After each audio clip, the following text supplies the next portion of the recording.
एका पीडितेने सांगितलं की चाकणकर स्वतः तंत्रमंत्र विद्या करत होत्या आणि अक्षरशः आपली अनामिका कापणे. आता हे अनामिका कापणे हे काय प्रकरण आहे हे मला माहित नव्हतं. मी त्याची जरा माहिती काढायचा प्रयत्न केला तेव्हा मला त्याची जी माहिती मिळाली ती फार धक्कादायक आहे. मी त्याची कॉपी काढून आणली आहे.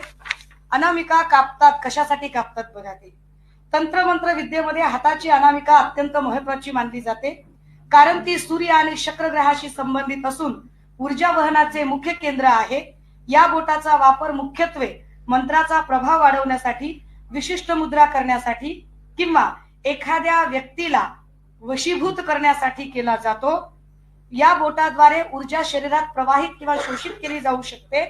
कशी तर परत तंत्रमंत्र विद्येच्या लोकांनी सांगितलंय की हे बोट सूर्य म्हणजे यश आणि शुक्र म्हणजे आकर्षण यांच्याशी जोडलेले आहे, ज्यामुळे मंत्रोच्चाराद्वारे एखाद्याला आकर्षित करणे आणि यश प्राप्त करणे असा या तंत्रमंत्र विद्येचा अर्थ आहे.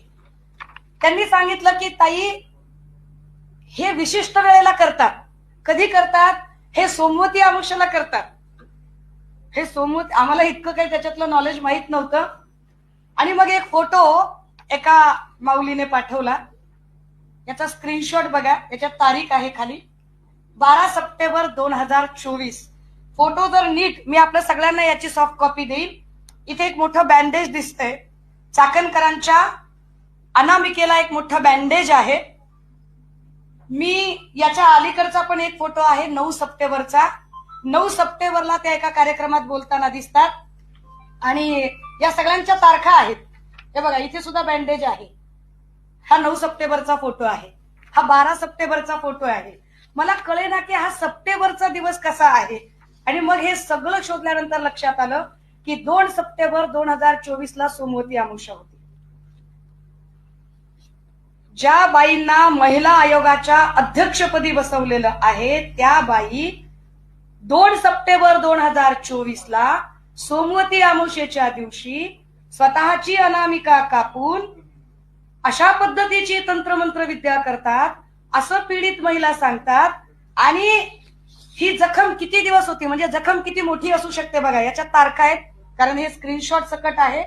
याच्यातल्या जर तारखा बघितल्या तर साधारणतः 20 डिसेंबरचा पुन्हा फोटो आहे. मग जखम छोटी छोटी झाली. हे बघा, इथे बँडेज आहे, त्याच्या मी सॉफ्ट कॉपी देईन आपल्याला. त्याच्यानंतर 28 डिसेंबरला जखम अजून छोटी झाली. सप्टेंबर ते जानेवारी पर्यंत ही चाकणकरांच्या हाताला जखम होती. अशाच पद्धतीची जखम अजून एका व्यक्तीला होती, पण त्याचे फोटो अजून आले नाहीत, तेही फोटो निघाले.